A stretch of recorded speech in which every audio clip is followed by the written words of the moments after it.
আমি এই পডকাস্টে যতগুলা গল্প বলবো সবগুলা গল্প বাস্তব, কিন্তু তার ক্যারেক্টারগুলা একটু ডিফারেন্ট করে বলা হবে, কারণ ছদ্মনাম দিয়ে বলা হবে। এই কারণেই বলা হবে যে অনেককে আপনারা চিনবেন বা অনেকের ব্যক্তিত্বে লাগতে পারে। আমরা চাই প্রত্যেকটা মানুষকে স্যালুট করতে, সম্মান দিতে, তার সম্মানকে বাড়িয়ে দিতে, যার ফলে গল্পগুলো অনেকটা রূপক আকারে বলা হবে, বাট প্র্যাকটিক্যাল গল্প। তো সাপোজ আমি ওইখানে পাইছিলাম 2300 টাকা রেট, যেহেতু আনকমন আইটেম, আমি প্রথমে যাই বললাম বা এটা 4800 টাকা লাগে, মানে ডাবল। উনি বললো আরেকটু কমান, তো 300 টাকা কমাই দিলাম, 4500 টাকা। উনি অ্যাডভান্স দিল, আমি টাকা পাঠাই দিলাম, পণ্য আসলো, আমি দিলাম, আমার লাভ হলো। এই মজা যে পেলাম, হঠাৎ করে তার পাসপোর্টটা ছিল হাতে, দেখি যে 4-5টা বই, প্রত্যেকটা পাতায় ভিসা এবং বিশ্বের প্রায় 30-40টা দেশ ঘোরা, এক একটা দেশে 10 বার 20 বার গেছে। এতবার বিমানে উঠছে, সে তো 1 কোটি টাকার বিমান ভাড়াই দিয়ে ফেলছে। এই লোকটা কি করে? ওই লোকটা এক্সপোর্ট ইম্পোর্ট করে, তাহলে তো এক্সপোর্ট ইম্পোর্ট আমারও করতে হবে। আমি বললাম ভাই আমি পারবো না। উনি বলে আমি অল্প শিক্ষিত মানুষ, আমি পারছি, আপনি তো আমার মেয়ের টিচার, অনেক শিক্ষিত, আপনি কেন পারবেন না? ওই যে একটা কথা, এটা কিন্তু আমাকে ক্লিক করছে। ভাই ওই 18 বছর আগে আপনি কত টাকাতে শুরু করছিলেন? আমি তো ভাই গ্রাম থেকে 200 টাকা নিয়ে আসছিলাম। তো বলে ভাই আপনার যে ফ্ল্যাটটাই থাকে এটা কি নিজের? হ্যাঁ ভাই এটা নিজের। দোকানটা ওইটাও নিজের। তা আপনি বলতেছেন ব্যবসা করে কিছু হয় না, দোকানটাও নিজের, ফ্ল্যাটটাও নিজের, ছেলে মেয়ে পড়াইলেন, খাওয়াইলেন, এত কিছু করলেন, এত ইনকাম। এই প্রশ্নের আর কোনো উত্তর দেয় না। ব্যবসা যখন করবেন, যে যেই কোম্পানির সাথে ব্যবসা করবেন, ওই কোম্পানির সাথে মনে করবেন যে প্রেম করলে যা যা করতেন সব করেন, করে ওরে কনভিন্স করে আন। ও দিব না মানে 1 পিস দিব, আবার আপনার জন্য এয়ারপোর্টে এসে এটা পৌঁছাই দিয়ে দেবো, স্যার এটা নিয়ে যান সাথে করে। আসসালামু আলাইকুম। আজকে আমাদের টপ 1% পডকাস্টে এমন একটি ব্যক্তিকে আমরা আমন্ত্রণ জানিয়েছি, যিনি 2013 সাল থেকে এই দেশে বেকারত্ব নিরসনে নিরলসভাবে কাজ করে যাচ্ছেন। তার প্রতিষ্ঠান হুজাইফা এন্টারপ্রাইজ। তো তিনি হুজাইফা এন্টারপ্রাইজের কর্ণধার মোহাম্মদ এনামুল হক স্যার, এবং যিনি এখন পর্যন্ত পৃথিবীর 108টি দেশে অত্যন্ত সাকসেসফুলি প্রায় সহস্রাধিক এক্সপোর্টার এবং ইম্পোর্টার তৈরি করতে সক্ষম হয়েছেন। তো আজকে এনামুল স্যারের কাছ থেকে আমরা এই বিষয়গুলো সম্বন্ধে জানবো, তার এক্সপিরিয়েন্স, প্রোডাক্ট ইম্পোর্ট এক্সপোর্ট করা, চায়না থেকে প্রোডাক্ট নিয়ে আসা, এবং কিভাবে তিনি 2013 সাল থেকে এই বেকারত্বগুলো নিরসন করেছেন। 108টি দেশে প্রায় 1000-এর উপরে এক্সপোর্ট ইম্পোর্টার উনি সফলভাবে তৈরি করতে পেরেছেন। এই গল্পগুলো আজকে তার মুখ থেকে আমরা শুনবো। চলুন শুরু করা যাক। আসসালামু আলাইকুম স্যার। ওয়ালাইকুম আসসালাম। কেমন আছেন? শুকর আলহামদুলিল্লাহ। ব্যবসায়িক জাতির গর্বিত অংশীদার হিসেবে আমরা চমৎকার ভালো আছি আলহামদুলিল্লাহ। এবং এই স্টুডিওতে আমাকে আমন্ত্রণ জানানোর জন্য আপনাদের প্রত্যেককে আমার আন্তরিক কৃতজ্ঞতা এবং দর্শকদের প্রতি শুভেচ্ছা। অসংখ্য ধন্যবাদ, আপনি কষ্ট করে আসছেন আমাদের স্টুডিওতে, অসংখ্য ধন্যবাদ। Thank you. তো স্যার, শুরুতে আমি আপনাকে অনুরোধ করবো একটু, আপনি অনেকেই আপনাকে চিনেন, কিন্তু আমার অডিয়েন্সের কাছে হয়তো আপনি নতুন, সো আপনি একটু নিজের পরিচয়টা যদি একটু দিতেন প্লিজ। এক কথায় আমি একজন ইম্পোর্টার, বিদেশ থেকে পণ্য ইম্পোর্ট করি। পক্ষান্তরে অনেককে প্র্যাকটিক্যালি যে ব্যবসাটা আমি করি সেটা শিখাই, সেজন্য আমি একজন ট্রেনার। আবার বহু মানুষ আমার কথায় তারা জীবনের ছন্দ খুঁজে পায়, সেই জন্য অনেকে আমাকে মোটিভেশনাল স্পিকার বলে। তো আমি একজন নর্মাল মানুষ যিনি ব্যবসা করে দুটো ডাল ভাত খাই। জি আলহামদুলিল্লাহ, থ্যাংক ইউ স্যার। আপনি তো বেশ অনেক বছর ধরেই ইম্পোর্ট ব্যবসার সাথে জড়িত, চায়না থেকে প্রোডাক্ট এনে ব্যবসা করছেন। তো আমার প্রথম প্রশ্ন হচ্ছে, আপনি এই ব্যবসায় কিভাবে জড়িত হলেন? আসলে ছোটবেলায় থেকেই বিভিন্ন কাজ করছিলাম। এক সময় দেখা যায় স্টুডেন্ট লাইফে টিউশনি করছি, তারপরে বই লিখছি, এক সময় শিক্ষকতা করছি। তো জীবনে একটা টার্নিং পয়েন্ট 2012-র দিকে আসে, পারিবারিক, সামাজিক। তো ওই টার্নিং পয়েন্টের পরে ওগুলো আমি ছেড়ে দিতে ইচ্ছা করি, যে অল্টারনেটিভ সোর্স অফ ইনকাম খুঁজতে থাকি। তখন একজন ব্যক্তির সঙ্গে আমার পরিচয় হয়, তিনি আমার ছাত্রীর বাবা। হঠাৎ করে তার পাসপোর্টটা ছিল হাতে, দেখি যে 4-5টা বই, প্রত্যেকটা পাতায় ভিসা এবং বিশ্বের প্রায় 30-40টা দেশ ঘোরা, এক একটা দেশে 10 বার 20 বার গেছে। এতবার বিমানে উঠছে, সে তো 1 কোটি টাকার বিমান ভাড়াই দিয়ে ফেলছে। এই লোকটা কি করে? ওই লোকটা এক্সপোর্ট ইম্পোর্ট করে, তাহলে তো এক্সপোর্ট ইম্পোর্ট আমারও করতে হইব। আমি বললাম ভাই আমি পারবো না। উনি বলে আমি অল্প শিক্ষিত মানুষ, আমি পারছি, আপনি তো আমার মেয়ের টিচার, অনেক শিক্ষিত, আপনি কেন পারবেন না?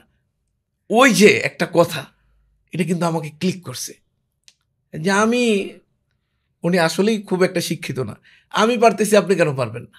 ওটা আপনি মোটিভেট করছে অনেক। ওইটা আমাকে মোটিভেট করছে। তখন আমি ডিসাইড করলাম যে না, I have to search this sector, এই সেক্টরটা দেখব। তখনই এক্সপোর্ট ইম্পোর্ট সেক্টরের আস্তে আস্তে হাঁটি হাঁটি পা পা করে ওই 2013 সালে যাত্রা শুরু হয়ে যায়। জি। কখন কোন দেশ থেকে প্রথম ইম্পোর্ট করেন আপনি? আসলে প্রথম পণ্যটা আমরা ইম্পোর্ট করি চায়না থেকে। আচ্ছা, কি প্রোডাক্ট ছিল সেটা? আচ্ছা, সেটা একটা ইলেকট্রিক আইজিবিটি। আইজিবিটি হলো, যারা এই ইলেকট্রিক্যাল ব্যবসা করেন তারা চিনবেন, বিএফডি, ভেরিয়েবল ফ্রিকোয়েন্সি ড্রাইভ, বা অনেকে ইনভার্টার বলে থাকে, ইনভার্টারের ভিতরের একটা যন্ত্রাংশ যেটা আইজিবিটি। তো আমার এক ছাত্রের বাবা, তিনি ইলেকট্রিক ব্যবসা করতেন, বিভিন্ন ইন্ডাস্ট্রিতে ইন্ডাস্ট্রিয়াল ইলেকট্রিক আইটেমগুলো দিতেন। তো তিনি একদিন বললেন, আমি বললাম যে আমি তো বিদেশ থেকে পণ্য আনতে পারি। তো উনি বললেন যে আমাকে এই পণ্যটা এনে দিতে পারবেন কিনা। কি, উনি এরকম একটা ছবি দিল, আমি তো চিনি না, বলে এটা আইজিবিটি। ওই যে না, আপনার প্রশ্ন আইজিবিটি কি, আমারও একই প্রশ্ন, আইজিবিটি কি। আইজিবিটি কি? পরে এটা সার্চ করলাম, তখন আলিবাবাতে গেলাম, খুঁজে পেয়ে গেলাম, বিভিন্ন সাপ্লায়ারের সাথে কথা বললাম, বলার পরে ওইটা আমি অর্ডার করলাম এবং দেশে বসে ওইখান থেকে ওই প্রোডাক্টটা আনলাম। ভালো লাভ। সাপোজ ধরেন আমি একটা প্রোডাক্ট, আমি এই পডকাস্টে যতগুলা গল্প বলবো সবগুলা গল্প বাস্তব, কিন্তু তার ক্যারেক্টারগুলা একটু ডিফারেন্ট করে বলা হবে, কারণ ছদ্মনাম দিয়ে বলা হবে। এই কারণেই বলা হবে যে অনেককে আপনারা চিনবেন বা অনেকের ব্যক্তিত্বে লাগতে পারে। আমরা চাই প্রত্যেকটা মানুষকে স্যালুট করতে, সম্মান দিতে, তার সম্মানকে বাড়িয়ে দিতে, যার ফলে গল্পগুলো অনেকটা রূপক আকারে বলা হবে, বাট প্র্যাকটিক্যাল গল্প। তো সাপোজ আমি ওইখানে পাইছিলাম 2300 টাকা রেট, যেহেতু আনকমন আইটেম, আমি প্রথমে যাই বললাম বা এটা 4800 টাকা লাগবে, মানে ডাবল। উনি বললো আরেকটু কমান, তো 300 টাকা কমাই দিলাম, 4500 টাকা। উনি অ্যাডভান্স দিল, আমি টাকা পাঠাই দিলাম, পণ্য আসলো, আমি দিলাম, আমার লাভ হলো। বাহ, এই মজা যে পেলাম। এবার 1 বাই 1 আরও বিভিন্ন লোককে নক করি, বলি, কেউ বলে ধুর মিয়া আপনি কি, আপনি মাস্টার মানুষ। আবার কেউ বলে এই ব্যবসা আপনার দ্বারা হবে, মার্কেটে মার্কেটে ঘুরে আপনি এই ব্যবসা পারবেন না। আবার কেউ ভয় দেখায়, ভাই এই যে আমি শিখছি, ফাইসে গেছি। তো বললাম ফাইসে গেছেন, বসে আছেন কেন? এখন কি করবো, এখন আর তো করার কিছু নাই। তখন আমি তাকে জিজ্ঞাসা করলাম, আপনি কত বছর আগে ব্যবসা শুরু করছেন? তো কেউ বলে আমি 10 বছর, কেউ বলে 20 বছর, কেউ বলে 18 বছর। তো তখন আমি কৌশলে হ্যাকমতের সাথে চা খাইতে খেতে বা গল্প করতে করতে জিজ্ঞাসা করি, ভাই ওই 18 বছর আগে আপনি কত টাকাতে শুরু করছিলেন? আমি তো ভাই গ্রাম থেকে 200 টাকা নিয়ে আসছিলাম। তো বলে ভাই আপনার যে ফ্ল্যাটটাই থাকেন এটা কি নিজের? হ্যাঁ ভাই এটা নিজের। দোকানটা? এটাও নিজের। তা আপনি বলতেছেন ব্যবসা করে কিছু হয় না, দোকানটাও নিজের, ফ্ল্যাটটাও নিজের, ছেলে মেয়ে পড়াইলেন, খাওয়াইলেন, এত কিছু করলেন, এত ইনকাম। এই প্রশ্নের আর কোনো উত্তর দেয় না। আমি কই ঠিক আছে ভাই, আপনার 50 লাখ দিয়ে দেয়, আপনার দোকানটা আমারে দিয়ে দেন, আপনি চলে যান, যেহেতু আপনার এই ব্যবসাটা ভালো লাগে না। তার মানে এই গল্পের থিমটা হলো, আমাদের সমাজে অনেকেই আপনাকে যে কোনো ব্যবসা করতে যাবেন, এটা আগে অনেক ভালো ছিল, ওই ই কমার্স আগে অনেক ভালো ছিল, এখন পৌঁছে গেছে। এই ইউনিভার্সিটির ঘরে ঘরে ছেলেরা ই কমার্স করতেছে, অনলাইন করতেছে, অ্যাপ কমার্স করতেছে, ওয়েবসাইট নামাইতেছে, প্রতিদিন হাজার হাজার প্রোডাক্ট আসতেছে। তুমি বাবা এই দরকার নেই প্যারানোর। আমি আইসা ফাইসা গেছি, কিন্তু সে বাড়ি করতেছে, গাড়ি করতেছে, বিদেশ করতেছে। সেম জিনিসটা প্রায় সকল প্রফেশনে পাবেন। তো ওই কার কোথায় মোটিভেট হতে হবে, কার কোথায় ডিমোটিভেট হতে হবে, এটা আপনাকে ব্যবসা করতে গিয়ে জানতে হবে। তখন ওই গল্পগুলা আমি আমার প্রেরণার জায়গাগুলো খুঁজে নিতাম, যে জায়গাগুলো দেখতাম যে যারা এগুলা করে তাদেরকে আমি অ্যাভয়েড করতাম, কারণ তারা তো আমার মনোবলটা মানে স্পিডটা ভেঙে দিত। তো ফলে দেখা গেছে কিছুদিনের মধ্যে এমন একটা বলয় তৈরি হয়েছে, যে বলয়ে আমি যেটা শিখছি অনেকে আমার থেকে এখন শিখতে চায়।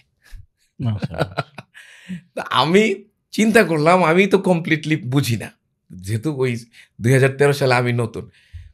বিসিকে খোঁজ নিলাম, ওখানে একটা ট্রেনিং হয়, ওই ট্রেনিংয়ে আমি অংশ নিলাম। ঢাকা চেম্বার অফ কমার্সে খোঁজ দিলাম, ওইখানে একটা এক্সপোর্ট ইম্পোর্টের ট্রেনিং হয়। এরকম বাংলাদেশে যতজন এক্সপোর্ট ইম্পোর্টের ট্রেনিং দিছে প্রত্যেকের ট্রেনিংয়ে আমি যাই হাজির। এক একটা ট্রেনিং নেই, বিডি জবসে একটা ট্রেনিং হয়, গেলাম ওখানে, ট্রেনিং নেই, নতুন লোকের সাথে পরিচয় হয়। কারো ট্রেনিংয়ে যাই আমি এলসি বুঝতে পারছি, কারো ট্রেনিংয়ে যাই আমি এক্সপোর্ট বুঝতে পারছি, কারো ট্রেনিংয়ে যাই আমি ইম্পোর্ট বুঝতে পারছি, কারো ট্রেনিংয়ে যাই আমি মার্কেটিং বুঝতে পারছি। আবার সেটা প্র্যাকটিক্যালি ইমপ্লিমেন্ট করে আমি ইরোর ট্রায়াল মেথড দিয়ে আগাই গেলাম। যেটা ভুল হয়েছে এটাকে ট্রায়াল করে কারেকশন করলাম। ফলে আস্তে আস্তে আস্তে আস্তে, এবং মজার ব্যাপার, আমি যখন নিজেকে দেখলাম যে আমি মোটামুটি পারতেছি, তখন আমি একটা ট্রেনিং আয়োজন করলাম যে যারা এই দেশে এক্সপোর্ট ইম্পোর্ট শিখতে চান। তো আলহামদুলিল্লাহ প্রথমবার একটা ট্রেনিং, কোনো ইনস্টিটিউট নাই, কিছু নাই, আমি নিজে নতুন শুরু করছি। সেখানে আমরা 65 জন লোক পেয়েছিলাম। তার মধ্যে বিভিন্ন কোম্পানির মার্কেটিং হেড, ফেসবুকে অ্যাড দেন কোন? হ্যাঁ, ফেসবুকে অ্যাড দিয়ে মূলত ফেসবুকে আচ্ছা ইভেন্ট তৈরি করে আমরা করছি, কোনো ওই টাকা দিয়ে বিজ্ঞাপন দিয়ে না। এটা কি ফিজিক্যালি ছিল না অনলাইনে? অনলাইনে না, ফিজিক্যালি ছিল, ফিজিক্যালি কোর্সটা ছিল ফিজিক্যালি। আচ্ছা। তো যখন নির্ধারিত দিনে আমাদেরকে দেখি যে আমরা একটা ইভেন্ট ক্রিয়েট করছি, যে কি সারা পায় দেখি, ইভেন্টটা খালি সব জায়গা থেকে শেয়ার দিতেছে, লাখ লাখ মানুষ বলতেছে আমি যাব আমি যাব আমি যাব। আমাদের তো মাথা ঘুরে গেছে, এত লোক আমরা কোথায় জায়গা দিব? মানে অনলাইনে এ পরিমাণ সারা পড়ছে, এবং কোনো রকম টাকা ছাড়া সম্ভবত 10,000-এর বেশি শেয়ার হয়েছে। তো এই যে তৎকালীন সময়ে, কত সালের ঘটনা? এইটা 2016 সালের ঘটনা। আচ্ছা। যখন এইভাবে হয়েছে, তখন আমরা একটা বড় মিলনায়তন ভাড়া করলাম, যেখানে 1000 লোক ধরে, যে সবাই বলতেছে আই এম গোয়িং, আমি ওইখানে ওই গোয়িং প্রেস করতেছে, ইন্টারেস্টেড প্রেস করতেছে। তো গোয়িংই ছিল খুব সম্ভবত। এটা ফ্রি ছিল না, কোনো ফি টি? না, ফি ছিল 4,500 টাকা। 4,500 টাকা। কয়েক হাজার লোক সেখানে নক করছে, কিন্তু নক করার, আমি এক্সাক্ট নাম্বারটা বলতে পারতেছি না যেহেতু। তো নক করার পরে আমরা তো খুব আশাবাদী, আরে এটা হিউজ ইভেন্ট, এ তো অনেক টাকা আমি ইনকাম করে ফেলতেছি, আমার স্বপ্ন। কিন্তু মজার ব্যাপার হলো, মিরাকুলি আমরা নাম্বার দিছি যে ওই বিকাশের টাকা দিয়ে কনফার্ম করতে হবে। মানুষ খোঁজ খবর নেয়, গোয়িং দেয়, লাইক দেয়, শেয়ার দেয়, টাকা পাঠায়। ও আস্তে আস্তে সেই সন্ধিক্ষণ প্রোগ্রামের 3 দিন আগে ভর্তি 2 জন। আল্লাহ, 1000 লোকের প্রিপারেশন ভাড়া করে ফেলছেন, টাকা দিয়ে ফেলছেন মনে হয়। টাকা কিছু দিছি, তারপরে খাবারের অ্যারেঞ্জমেন্ট, আদার্স অ্যারেঞ্জমেন্ট, আর কি করা যায়। এক জায়গায় ফোন দিলাম, তো বলে এটা ক্যান্সেল করে দেন। ফেসবুক তো কেউ কাউকে বিশ্বাস করে না। আর 2013, 14, 15 দিকে তো ফেসবুকে এই স্ক্যাম অনেক বেশি হইতো, কারণ তখন তো এই যে এখন যেরকম স্পন্সর অ্যাড দিয়ে টাকা দিয়ে মানুষের কাছে পৌঁছানো, এই চিন্তাও অনেকের ছিল না। টাকা যে ফেসবুক দিয়ে বুস্ট করা যায় এটা তো অনেকে জানতো না তখন। তো বিষয়টা কি, যাই হোক, আমি যে কোনো কাজ শেষ দেখতে চাই। তো আমি চিন্তা করলাম, তাদের সাথে অথরিটির সাথে কথা বললাম। অথরিটির সাথে কথা ছিল 1000 লোকের খাওয়া দাওয়ার আয়োজনের জন্য, আমার ওখান থেকে ভাড়া নিত না। এখন বলল, আমি বললাম যে 200 লোক যদি হয়, তো বলল একটা ভাড়া দিতে হবে, খাবারের বিল দিতে হবে। তারপরে বললাম যদি 100 লোক হয়, তখন তারা আরেকটা ক্রাইটেরিয়া নির্ধারণ করলো যে এতটুক দিতে হবে। তো বললো আপনারা কখন জানাইতে পারবেন? আমরা বললাম আগের দিন জানাইতে পারবো। তো দ্বিতীয় দিন, আর বাকি 2 দিন, দ্বিতীয় দিনে দেখি 5-6 জন হয়েছে। এখন আগামী দিন বৃহস্পতিবার, শুক্র, শনি 2 দিন ট্রেনিং। দেখেন লাইফটা কি, মানে এটা একটা মানে বড় থ্রিলিংস। বৃহস্পতিবার সকালবেলা এই 9টা 9:30 খালি ফোন আসতেছে, হ্যালো জি হুজাইফা এন্টারপ্রাইজ, জি হুজাইফা এন্টারপ্রাইজ, হ্যাঁ আমি এক্সপোর্ট ইম্পোর্ট ট্রেনিংটা করতে চাই, জি আমাদের 1000 টাকা পাঠিয়ে দিতে হতো, জি 1000 টাকা বিকাশ করেন অথবা আমাদের অফিসে এসে দিয়ে আপনি রেজিস্ট্রেশন কমপ্লিট করেন। আচ্ছা ঠিক আছে, আপনার নাম্বার দেন। দিতে দিতে দেখি যে আলহামদুলিল্লাহ ওই বৃহস্পতিবারে 43 জন লোক রেজিস্ট্রেশন করে ফেলছে। বৃহস্পতিবারে আমরা কিন্তু করবো কি করবো না, 23 জন লোক হওয়ার পরে আমরা হোটেল কর্তৃপক্ষকে জানাই দিছি আমাদের 100 লোক হবে, আপনি আয়োজন শুরু করেন। তো 43 জন বৃহস্পতিবার রাতে, তো 43 জন ওখানে বলছি 100 জন, তারা তো পরে ওদের এখনো অর্ধেক বাকি, একজন লোকের মাধ্যমে করলাম। কিন্তু প্রথমবার যেহেতু আমরা আয়োজন করছি, অনেকে বিলিভ করে না। তখন অনেকে বলতেছে যে আমি ওই যেখানে ট্রেনিং হবে ওই সেন্টারে এসে আপনাকে টাকা দিব। আচ্ছা। আমি তো আমরা দেখলাম তো মিস করে লাভ নাই, হুম। যে তুমি আসো সেন্টারে আসে টাকা দাও। হুম, হুম। তো ওই বেনু স্থলে আসে সকালে আরো প্রায় 20 জন আচ্ছা, কোথায় ছিল আইসা এটা? পেয়েছিল। ব্রাহ্মণবাড়িয়া এটা থেকে? না, আমরা এটা করছি ঢাকার এই মতিঝিলের পাশে, এই সায়দাবাদের পাশে একটা চাইনিজ রেস্টুরেন্ট ছিল, ও, ওই চাইনিজ রেস্টুরেন্টে আমরা আয়োজন করছিলাম। আচ্ছা। তো আলহামদুলিল্লাহ, তো খুব যে ভালো লাগলো, ভালোর সবচেয়ে ভালো যে জায়গাটায় লাগলো, আমার তো ট্রেনিং দিব, আমার যে দেখি এক কোম্পানির মার্কেটিং হেড, এক্সপোর্ট ম্যানেজার, ব্যাংকের manager. Manager, customer service manager, তারপরে কোম্পানির মালিক, দীর্ঘদিন ধরে এক্সপোর্ট ইম্পোর্ট নিয়ে কাজ করে, এরকম লোক ট্রেনিং এ হাজির। অবশ্য আপনি তো নতুন, এই লাইন নতুন আমি আসছেন। তো এই লাইনে নতুন। সকালে যখন আমি শুরু করতেছি আমার হাত পা কাঁপতেছে, কিছু তো করার নাই। আর সামনে যারা সব অডিয়েন্স অভিজ্ঞ লোক। অভিজ্ঞ লোক অনেকে আমার বাবার বয়সী আছে, আমার বয়সী আছে, আমার চাইতে ছোট আছে, কিন্তু অধিকাংশ লোক দে আর পারফেক্ট ম্যান, পারফেক্ট জায়গা থেকে স্টাডি করা এবং এই বিষয়ে তারা দক্ষ। তো আমি আগেই ট্রেনিংয়ের জন্য একজন এক্সপোর্টারকে হায়ার করে রাখছিলাম, যিনি এক্সপোর্ট বিষয়ক ক্লাস নেবেন। আমার একজন ইম্পোর্টার যিনি আমার ছাত্র ছিল, তাকে আমি বলে রাখছিলাম যে আমার ইম্পোর্টের ক্লাসটা নিতে হবে। একজন ব্যাংকারকে আমি ভাড়া করে মানে ট্রেনিংয়ের জন্য নিয়ে রাখছিলাম, যার সাথে কথা ছিল যে সে এলসি সহ এই বিষয়গুলো পড়াবে। এবং আরেকজন স্কিটির একজন ট্রেনার ছিল, স্কিটি মানে বাংলাদেশ ক্ষুদ্র কুটির শিল্পের, তিনি ওইখানে এক্সপোর্ট মার্কেটিং পড়াইতেন, তাকেও আমি হায়ার করে রাখছি। তো আমি সকালের সেশনে ইন্ট্রোডাকশন দিলাম, ট্রেনিংটা কী, কীভাবে ইম্পোর্ট বিজনেস নেশন আমরা করতে চাই বলে, বিভিন্ন কথা বলে যখন 2.5 ঘন্টা একটানা কথা বললাম, প্রথমে তো ওই যে হাত পা কাঁপতেছে, যত সময় যাচ্ছে হাত পা কাঁপাকাঁপি বন্ধ, এবং মানুষ দেখি সবগুলা চোখ আমার দিকে এমনভাবে চেয়ে আছে, কারো কোনো ক্লান্তি নাই, কারো কিছু নাই। 10:30 প্রথম ব্রেক দিলাম। ব্রেক দেওয়ার পরে দেখলাম যে দে আর প্লিজ। সকাল 10:30? সকাল 10:30। শুরু হয়েছিল কটায়? শুরু হয়েছিল ঠিক 9টায়। আমরা টাইম দিয়েছিলাম 8টায়, কিন্তু শুরু করছি আমরা 9টায়, কারণ এদের ভর্তি, তারপরে হিসাব কমপ্লিট করা, ফর্ম ফিল আপ করা, এগুলা কিছু সময় লেগে গেছে। শেষ পর্যন্ত কতজন হয়েছিল? আচ্ছা, ওই 63 জন। তো মজার বিষয় হলো, এরপরে ইম্পোর্টার বক্তৃতা দিছে। ইম্পোর্টার তরুণ, শূন্য হাতে কোটি টাকার মালিক হয়েছে, এটা মানুষের ভালো লাগছে, সে কিভাবে ইম্পোর্ট করছে, কি করছে। এরপরের সেশনে রাখলাম একজন এক্সপোর্টার, এর কথাটাও খুব ভালো লাগছে, লন্ডনে সে সবজি এক্সপোর্ট করে, কিভাবে এক্সপোর্ট করে, কি করে। এরপরে আবার আমি ওই যে কিছু টার্মস আছে, যেমন ইনকো টার্মস, তারপরে এই আপনারা শুনবেন এক্সপোর্ট ইম্পোর্ট এক্সপোর্ট করতে গেলে যেমন EXW, FOB, এই CNF, CFR, এরকম কিছু টার্মস থাকে। তারপরে HS কোড থাকে, কোস্টিং থাকে, প্রাইসিং থাকে, এগুলো করাইলাম। করাই প্রথম দিনের মতো যখন ছুটি দিচ্ছি, তখন খুব ভালো লাগতেছে। ভালো লাগার কারণটা কি, জীবনের ফার্স্ট ট্রেনিং, হাত পা কাঁপতেছে। আর সেই জায়গা থেকে এই মানুষগুলো মনে হচ্ছে কি আমি মানে তখন তো, এখন তো একটা জিনিসে মানুষ এক্সপার্ট হইতে পারে খুব দ্রুত, ChatGPT-তে বা কোথাও যে টাচ করে লিখলেই তাকে আনসার দিয়ে দেয়। তখন তো এটা সম্ভব ছিল না। আর এদের চোখ বলতেছে যে আমি এমন কিছু বলতেছি যেটা এরা জীবনে শুনে নাই, মানে এতটাই মিরাকল ব্যাপারটা। দ্বিতীয় দিন দেখি যে সাধারণত ট্রেনিংয়ে প্রথম দিন যা থাকে, আমরা নিজেরা তো অনেক ট্রেনিং করছি, দ্বিতীয় দিন যায় কিছু কমে যায়, একটা লোকও কম নাই। দ্বিতীয় দিন সব লোক হাজির। তো প্রথম সেশন শুরু করলাম, করার পরে 10:30টায় ব্রেক দিলাম। ব্রেকের পরে একজন ব্যাংকারকে দিলাম এলসি বুঝাইতে। এই ব্যাংকারের উপর তো এরা দেখি ইনা স্যার আপনি বলেন। তো আমি আমার বয়সী লোক আমার স্যার বলতেছে, মানে আমার একটু ভালোই লাগতেছে, কারণ ব্যবসায়ী তো মানুষ স্যার বলে না, মানে ব্যাপারটা কি খুব মজা লাগতেছে। স্যার বলতেছে। তো আমি পরে এলসির উপর লেকচার দিলাম।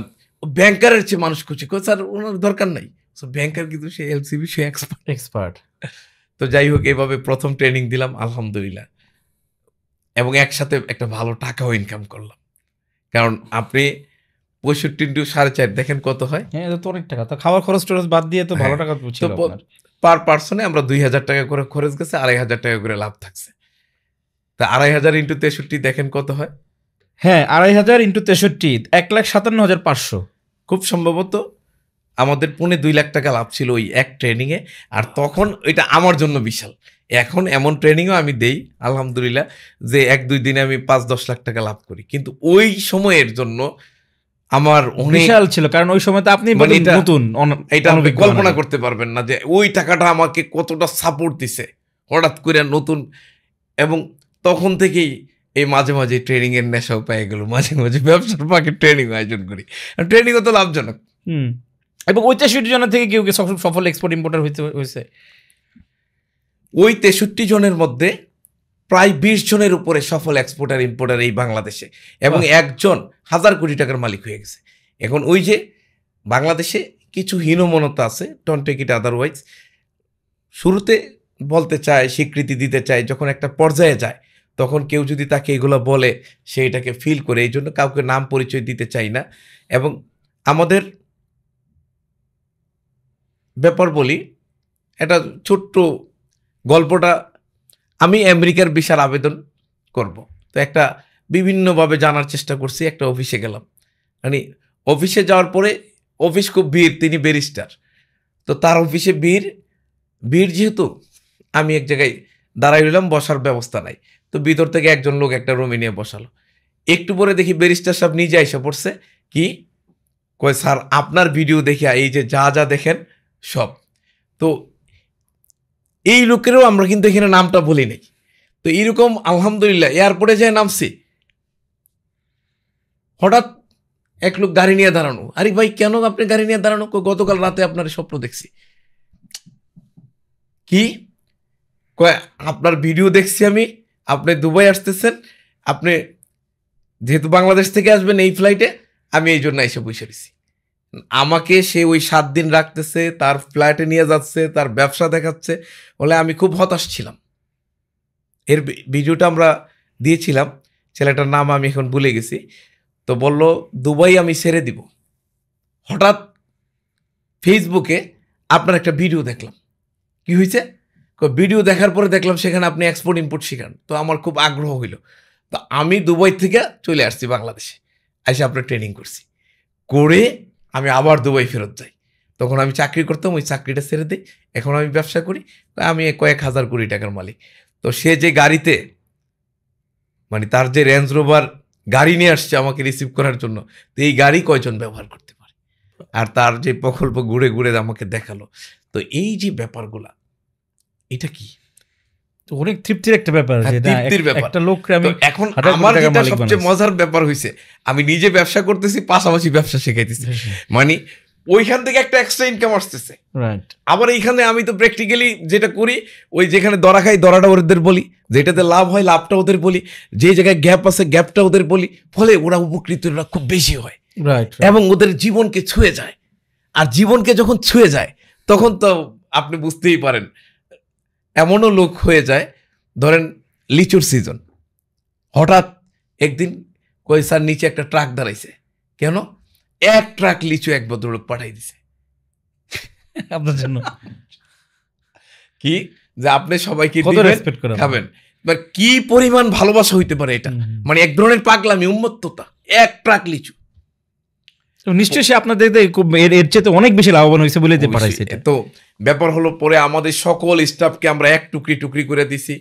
এরপরে আমরা আত্মীয় স্বজন খুঁজে খুঁজে পাঠাইছি, এত লিচু আপনি খাইবেন কেমনে? হ্যাঁ, বা আমার বাগানের লিচু পাঠাইলাম, স্যার আপনি যেভাবে যাকে খুশি দেন আপনি খান, বাহ, পাঠাইয়া ফোন দে।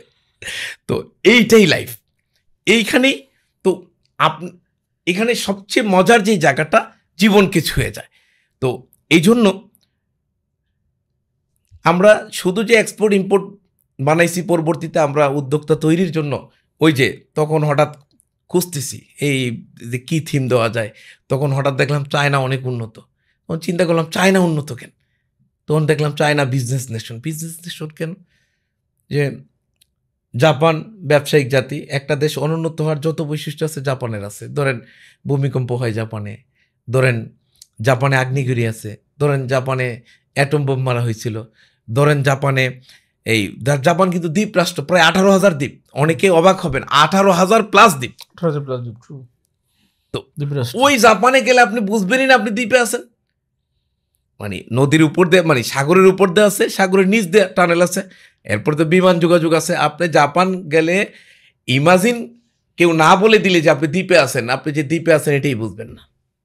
বাহ। তাহলে একটা দেশ অনুন্নত হওয়ার যতগুলো বৈশিষ্ট্য, জাপান তো ভূমিকম্প প্রবণ, আপনারা ছোটবেলা থেকে শুনছেন দিনে কয়েকবার ভূমিকম্প হয়। তাদের যদি আমি ধরেন সাপোজ যে কোনো যে এটা কোথাকার, এটা জাপানি, আপনি নিঃসন্দেহে বলবেন স্যার এটা খুব ভালো। রাইট। তো সেই জাপান ব্যবসায়িক জাতি হওয়ার কারণে এত প্রতিকূলতা মানে তাদের অর্থনীতি 1 থেকে 5-এর মধ্যে রাখতে পারছে। হঠাৎ তাকালাম চায়নার দিকে, চায়না ওই মানুষ অনেক বেশি হয়ে গেছে, 1 সন্তান নীতি গ্রহণ করছে। তারপরে যখন ম্যানেজমেন্ট শিখে গেছে, ব্যবসা করছে, 2 সন্তান 3 সন্তান, এখন তাদের যত সন্তান নেন কোনো সমস্যা নাই। কিছু কিছু জায়গায় তারা আরো টাকা দেয়, নে বাচ্চা যত নিবি। ব্যাপারটা ফলো করেন। তাহলে বিজনেস নেশন হওয়ার কারণে সারা পৃথিবীর অর্থ আজকে চায়না চলে যাচ্ছে। চায়না উন্নত 1 থেকে 5-এর অর্থনীতির একটা বলা যায় যে খুব বড় অর্থনীতি, যে কোনো সময় ফার্স্ট হয়ে যেতে পারে। কেন? Business nation. তখন আমার মাথায় আসলো যে আমাদের একটা স্লোগান ঠিক করি, কি বেকারত্ব সম্পূর্ণভাবে নির্মূল করে ব্যবসায়িক জাতি গঠন করতে চাই। তাহলে ব্যবসায়িক জাতি কি? আপনি শিল্প একটা ইন্ডাস্ট্রি দিবেন, আপনি একটা ব্যবসা করছেন, আপনি বিদেশ থেকে ইম্পোর্ট করছেন, আপনি একটা ব্যবসা করছেন। তো বেসিক যে বিষয়টা তখন যে চায়না ব্যবসায়িক জাতি হয়, সারা পৃথিবীর অর্থ আজকে চায়না চলে যাচ্ছে। বলে চায়না উন্নত থেকে উন্নত হচ্ছে, তাদের রিজার্ভ বড় হচ্ছে এবং তারা ক্ষুদ্র ক্ষুদ্র শিল্পকে প্যাট্রোনাইজ করে আজকে এত বড়। তাহলে এখন কোশ্চেন হলো, আমি যখন ব্যবসার গুমরগুলো বলতে থাকলাম, অনেকে আমাকে বলল যে স্যার আপনি তো আমাদের পেটে লাথি মারতেছেন। আমি বললাম কেন? আপনি ব্যবসার সব তথ্য বলে দিচ্ছেন, সবাইরে ব্যবসায়ী বানাচ্ছেন, তাহলে চাকরি কারা করবে? আরে ভাই, কত রকম প্রশ্ন বাংলাদেশের জনপদে। আমি বললাম যে ভাই রিজিকের মালিক তো আল্লাহ, 1। 2, জাপান এবং চায়না এত ব্যবসায়ী, তারপরেও সেখানে চাকরিজীবী আছে। সুতরাং আমি যতই বলি না কেন, বাংলাদেশের সকল মানুষ কোনোদিন ব্যবসায়ী হবে না, আবার সকল মানুষ চাকরিজীবী হবে না। এবং নট অনলি দ্যাট, আপনি দেখেন, আপনি যেহেতু এই দেশ বেশিরভাগ মুসলিমের দেশ, আমার নবী নিজে ব্যবসায়ী, তার বংশ ব্যবসায়ী ছিল, তার চাচা ব্যবসায়ী ছিল, তার দাদা ব্যবসায়ী ছিল, তার বাবা ব্যবসায়ী ছিল, এবং তিনি যে বিবাহ করেছেন প্রথম স্ত্রী খাদিজা রহমতুল্লাহ তাআলা আনহা, তিনি ব্যবসায়ী ছিলেন। তারপরও আমাদের দেশের অনেক মুফতি মাওলানা যারা খুব বড়, তারা ওই মসজিদ এবং মাদ্রাসায় সময় দিতে চায়। তো আলহামদুলিল্লাহ আলহামদুলিল্লাহ আলহামদুলিল্লাহ এদেশের বহু মুফতি বহু মাওলানাকে আমার হাত দিয়ে ট্রেনিং দেওয়ার সৌভাগ্য আমার হয়েছে, মাশাআল্লাহ। এবং তারা ভালো ওয়াজি, দেশের হেলিকপ্টারে চড়েও অনেকে ওয়াজ করে। তো এবং তারা এটা স্বীকার করতে বাধ্য হয়েছে যে আমাদের আলেম ওলামাদেরকে আমাদের গণ্ডি থেকে বেরিয়ে এই জায়গায় আসতে হবে, ব্যবসার জায়গায় আসতে হবে। এবং আপনি দেখেন, যদি সাম্প্রতিক সময়ে আহমদুল্লাহ হুজুর, মিজানুর রহমান আজারি সাহেব তাদের ওয়াজ শুনেন, তারাও কিন্তু ঠিক আমি যেই কাজটা 2013 সালে করছি, তারা অনেক দিন পরে এসে সেই কাজটাই করতেছে, মানুষকে ব্যবসায় উদ্বুদ্ধ করতেছে। এবং বিভিন্ন জায়গায় গেলে তারা উদ্যোক্তাদের নিয়ে কথা বলতেছে, এবং তারা নিজেরাও কিছু উদ্যোগ সৃষ্টি করে। যেমন আহমদুল্লাহ হুজুর তো বেশ অ্যাক্টিভ সোশ্যাল মিডিয়াতে, তিনি অনেক জায়গায় অনেক উদ্যোক্তাদের গাড়ি দিচ্ছেন, অনেক উদ্যোক্তাদের মানে বিভিন্ন রকম সহায়তা করতেছেন, যেটা এই আলেম সমাজের চোখে আঙ্গুল দিয়ে দেখিয়ে দিচ্ছে যে আলেম সমাজ মসজিদে বসে থাকবে না, আলেম সমাজ ওই শুক্রবারে জুম্মার খুতবা দিবে, এটা না। আলেম সমাজকে সত্যিকার অর্থে ব্যবসা বাণিজ্যের হাল ধরতে হবে, তাহলে পারফেক্ট লোকগুলা ব্যবসায়ী হবে। ফলে কি হবে? দেশের ব্যবসায়ীর মান উন্নয়ন হবে। এবং এখন যেই বিভিন্ন শ্রেণীর ঠগ বাটপার ব্যবসায়ী করতেছে, সেটা কিন্তু কমে যাবে। কারণ আপনি চিন্তা করেন, যেখানে ভালো মানুষ যায় না সেখানে তো খারাপ মানুষই যাবে। যখন সেখানে ভালো মানুষ যাওয়া শুরু হবে, খারাপ মানুষগুলো কি হবে? আস্তে আস্তে দূরে সরে যাবে। সো এই আলেম ওলামাদের আমার স্যালুট। আল্লাহ আপনাদেরকে হিকমা দিয়েছে, জ্ঞান দিয়েছে, আপনারা আস্তে আস্তে বুঝতে শিখছেন, ব্যবসা বাণিজ্যে আসছেন, সেই জন্য আপনাদেরকে স্যালুট। আর মিজানুর রহমান আজারি সহ যে সমস্ত হুজুররা অবদান রাখছেন, তাদেরকেও আমার স্যালুট। কারণ তারা এখন এই যেই আন্দোলনটা আমি একা শুরু করেছিলাম, এইটাই এখন তারা কন্ট্রিবিউট করতেছে। এবং মজার ব্যাপার, আমার এক ছাত্র একবার বলল, সম্ভবত 2018 সালে মিজানুর রহমান আজারি সাহেব ইসে গিয়েছিলেন লক্ষ্মীপুরে। তো আমি তো 2 দিনের 24 ঘন্টা ক্লাস নেই, 12 ঘন্টা করে ট্রেনিং যখন নেই, তো উনি ওখানে নাকি 55 মিনিট লেকচার দিয়েছিলেন। ছাত্র আমাকে বলতেছে, স্যার 45 মিনিট অলমোস্ট আপনার কথা আর ওনার কথা একই কথা। বাহ, তো আমি পরে এটা দেখলাম, দেখে আমি নিজেও খুব প্লিজড হইলাম যে আলহামদুলিল্লাহ আল্লাহ পাক তার মুখ দিয়ে এই কথাগুলোই বলাচ্ছে, যে কথাগুলো আমি ক্লাসে ছাত্রদেরকে বলতেছি।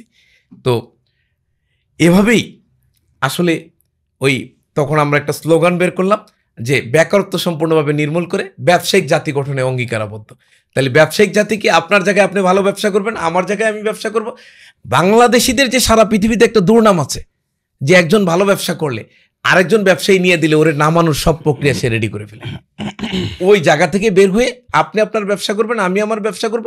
আমি যদি বিপদগ্রস্ত হই আপনি আমাকে স্যার কোঅপারেশন করবেন, সহযোগিতা করবেন, সৃষ্টিকর্তার কাছে দোয়া করবেন।